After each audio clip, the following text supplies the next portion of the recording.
जय श्री राम दोस्तों, हर हर महादेव, राधे राधे। मैं भी वृंदावन में हूँ और मेरे साथ में ही अभी मेरे पास में मानसी गंगा सरोवर है। मानसी गंगा यहाँ से निकली थी। कहते हैं कि गंगा यमुना सरस्वती भगवान श्री कृष्ण ने यहीं से प्रकट कर दी थी। और अभी हमारे दोस्त कह रहे थे कि मानो तो गंगा जल है, ना मानो तो बहता पानी। तो इसी के ऊपर एक कहानी मुझे याद आई थी कि एक बार एक हरिद्वार में मेला लगा हुआ था और उस मेले के अंदर बहुत सारे श्रद्धालु स्नान करने के लिए आए हुए थे। तभी माता पार्वती शंकर भगवान को कहती है कि क्या सच में ही गंगा जी से नहाने के बाद में पाप नष्ट हो जाते हैं। शंकर भगवान ने कहा हाँ, जो विश्वास करता है उसके। तो उन्होंने कहा ऐसे कैसे, कुछ संक्षेप में बताइए। तो शंकर भगवान माता जी को कहते हैं कि चलिए धरती पर चलिए और जो मैं आपको बोलता हूँ खाली आपको वही करना है।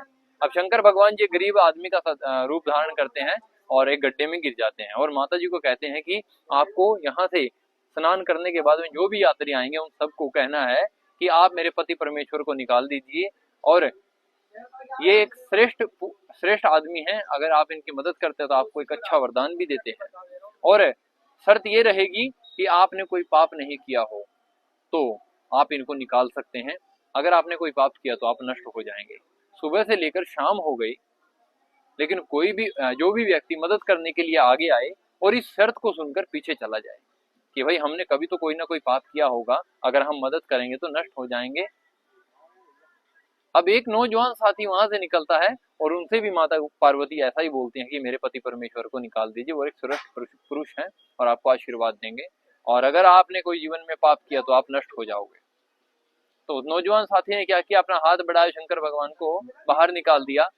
तो माता पार्वती ने उनको कहा कि आपको डर नहीं लगा कि आप भस्म हो जाएंगे, आपने जीवन में कोई तो पाप किया होगा। तो नौजवान साथी ने जो उनको जवाब दिया, कहा कि मैं अभी गंगा जी स्नान करके आया हूँ और कहते हैं कि गंगा जी में स्नान करने के बाद में हमारे सारे पाप धुल जाते हैं, तो मैं तो पापी हूं ही नहीं, तो मैं कैसे नष्ट हो सकता हूँ। तो शंकर भगवान प्रकट होते हैं और उनको कहते हैं कि हाँ, आज सच में कोई व्यक्ति इस गंगा जी से नहाने के बाद में पापों से मुक्त हुआ है। तो दोस्तों, अगर आप विश्वास करते हैं तभी जाकर वो चीजें काम करती हैं। फिर बाद में बोलता हूँ, मानो तो गंगा जल है, ना मानो तो बहता पानी। हर हर महादेव।